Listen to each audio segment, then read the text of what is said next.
कल इंडिया के संयोजक हो जाएंगे। इसका ऐलान आधिकारिक तौर पर कल होने जा रहा है और चलनी भी चाहिए। सबके हैं तो सबके देवी देवता हैं, तो उसमें कहाँ किसी को एतराज है। नीतीश कुमार ने अपनी पार्टी की कमान अपने हाथों में ली है। अब वो पार्टी के राष्ट्रीय अध्यक्ष है। दावा जेडीयू की तरफ से, दावा जेडीयू के पूर्व अध्यक्ष ललन सिंह की तरफ से, दावा नीतीश कुमार की तरफ से जो भी हो, लेकिन कहा यह जा रहा है कि नीतीश कुमार तो बिहार की राजनीति के चाणक्य हैं। अगर अपनी पार्टी की कमान उन्होंने अपने हाथों में ली है तो ऐसे ही नहीं ली है, कुछ बड़ा सोच रहे हैं। नहीं, पार्टी की कमान उनके हाथ में हमेशा रहता है, लेकिन चूंकि अभी ललन बाबू जो राष्ट्रीय अध्यक्ष हमारे थे, उनको चुनाव लड़ना है लोकसभा का। तो लोकसभा चुनाव जब लड़ेंगे और अपने क्षेत्र में जितना समय की ज़रूरत है उतना समय वो नहीं दे पाते हैं, और राष्ट्रीय स्तर पर भी जो समय की आवश्यकता है वो अभी तत्काल चुनाव के चलते नहीं दे पाएंगे। इसलिए उन्होंने पेशकश की नीतीश कुमार जी को कि आप ही बागडोर संभालिए, कमान संभालिए। तो नीतीश कुमार जी ने बागडोर संभाल लिया। तो इस तरह से जब उनके हाथ में कमान है तो निश्चित रूप से पार्टी की आगे बढ़ेगी। लोग उनसे जुड़ना चाहते हैं, उनके साथ आना चाहते हैं, तो राष्ट्र स्तर पर, देश के स्तर पर इसका फायदा जनता दल को मिलेगा। उत्तर प्रदेश में सर आप बहुत सक्रिय हैं। उत्तर प्रदेश में एक तरह से पार्टी ने आपको बड़ी जिम्मेवारी दे रखी है, नीतीश कुमार ने आपको बड़ी जिम्मेदारी दे रखी है। नीतीश कुमार के राष्ट्रीय अध्यक्ष बनने के बाद क्या यह भी माना जाए कि अब तस्वीर साफ हो चली है फूलपुर को लेकर, या उत्तर प्रदेश की किसी लोकसभा सीट से लोकसभा चुनाव लड़ने को लेकर नीतीश कुमार लड़ेंगे? देखिए, नीतीश कुमार जी के बारे में वहाँ के लोग चर्चा करते रहते हैं, और वहाँ के नेता कार्यकर्ता जब भी उनको मौका मिलने का रहता है नीतीश कुमार से मिलते हैं। नमस्कार, आप देख रहे हैं 4 PM और मैं हूं अभिषेक मिश्रा। देखिए, साल का दूसरा दिन है, 2024 का दूसरा दिन है, और ऐसा लगता है, ऐसी जानकारियां, ऐसी खबर है कि साल के तीसरे दिन बिहार के मुख्यमंत्री नीतीश कुमार के लिए, जेडीयू के राष्ट्रीय अध्यक्ष नीतीश कुमार के लिए एक बड़ी खबर सामने आने वाली है। हमारे साथ बिहार सरकार के मंत्री श्रवण कुमार हैं।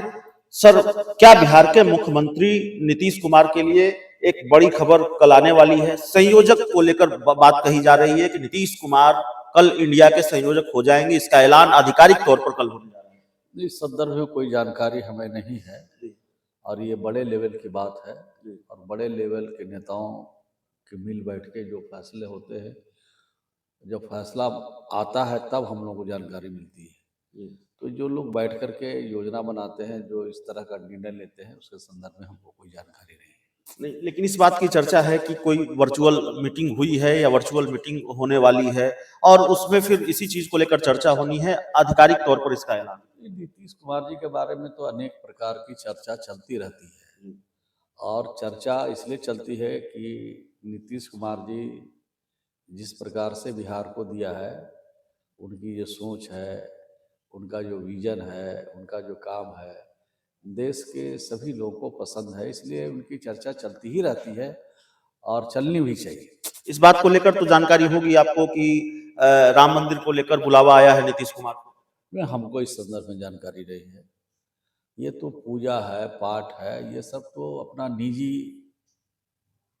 दिनचर्या है, और निजी तौर पर जो जाना चाहेंगे तो ये सब कोई पॉलिटिकल तो बात है नहीं। तो निजी तौर पर जो लोग को निमंत्रण मिल रहा है, वो क्या सोचते हैं, क्या करेंगे, जाएंगे कि नहीं जाएंगे, वो लोग तो वही सब। अगर बुलावा आएंगे, बुलावा आएगा तो जाएंगे ना, अगर बुलावा आया। पूजा पाठ तो निजी तौर पर होता है ना, कोई राजनीतिक मसला तो है नहीं। और राम तो सबके हैं, सीता तो सबके हैं, जितने देवी देवता हैं सबके हैं, जिन लोगों को देवी देवताओं में आस्था है वो सबके हैं। तो सबके देवी देवता हैं, तो उसमें कहाँ किसी को एतराज है। नीतीश कुमार ने अपनी पार्टी की कमान अपने हाथों में ली है। अब वो पार्टी के राष्ट्रीय अध्यक्ष है। दावा जेडीयू की तरफ से, दावा जेडीयू के पूर्व अध्यक्ष ललन सिंह की तरफ से, दावा नीतीश कुमार की तरफ से जो भी हो, लेकिन कहा यह जा रहा है कि नीतीश कुमार तो बिहार की राजनीति के चाणक्य हैं। अगर अपनी पार्टी की कमान उन्होंने अपने हाथों में ली है तो ऐसे ही नहीं ली है, कुछ बड़ा सोच रहे हैं। पार्टी की कमान उनके हाथ में हमेशा रहता है, लेकिन चूंकि अभी ललन बाबू जो राष्ट्रीय अध्यक्ष हमारे थे, उनको चुनाव लड़ना है लोकसभा का। तो लोकसभा चुनाव जब लड़ेंगे और अपने क्षेत्र में जितना समय की ज़रूरत है उतना समय वो नहीं दे पाते हैं, और राष्ट्रीय स्तर पर भी जो समय की आवश्यकता है वो अभी तत्काल चुनाव के चलते नहीं दे पाएंगे। इसलिए उन्होंने पेशकश की नीतीश कुमार जी को कि आप ही बागडोर संभालिए, कमान संभालिए। तो नीतीश कुमार जी ने बागडोर संभाल लिया। तो इस तरह से जब उनके हाथ में कमान है तो निश्चित रूप से पार्टी की आगे बढ़ेगी। लोग उनसे जुड़ना चाहते हैं, उनके साथ आना चाहते हैं, तो राष्ट्र स्तर पर, देश के स्तर पर इसका फायदा जनता दल को मिलेगा। उत्तर प्रदेश में सर आप बहुत सक्रिय हैं। उत्तर प्रदेश में एक तरह से पार्टी ने आपको बड़ी जिम्मेवारी दे रखी है, नीतीश कुमार ने आपको बड़ी जिम्मेदारी दे रखी है। नीतीश कुमार के राष्ट्रीय अध्यक्ष बनने के बाद क्या यह भी माना जाए कि अब तस्वीर साफ हो चली है फूलपुर को लेकर, या उत्तर प्रदेश की किसी लोकसभा सीट से लोकसभा चुनाव लड़ने को लेकर नीतीश कुमार लड़ेंगे? देखिए, नीतीश कुमार जी के बारे में वहाँ के लोग चर्चा करते रहते हैं, और वहाँ के नेता कार्यकर्ता जब भी उनको मौका मिलने का रहता है, नीतीश कुमार से मिलते हैं, तब इसकी चर्चा करने लगते हैं। उन लोग की चाहत यह है कि उत्तर प्रदेश से नीतीश कुमार जी चुनाव लड़ें, और अनेक क्षेत्रों के बारे में वो लोग चर्चा करते हैं। कोई फूलपुर एक क्षेत्र की चर्चा नहीं करता है, कोई अम्बेडकर नगर की चर्चा करता है, कहता है वहाँ से चुनाव लड़ें।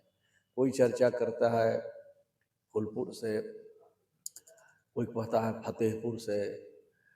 अनेक जगहों से चुनाव लड़ने का उनको दावत मिलता रहता है। तो जो उनके प्रति इखलाक रखते हैं लोग जो उनके प्रति प्यार रखते हैं, तो अपने हिसाब से लोग इस तरह की बात को चलाते रहते हैं।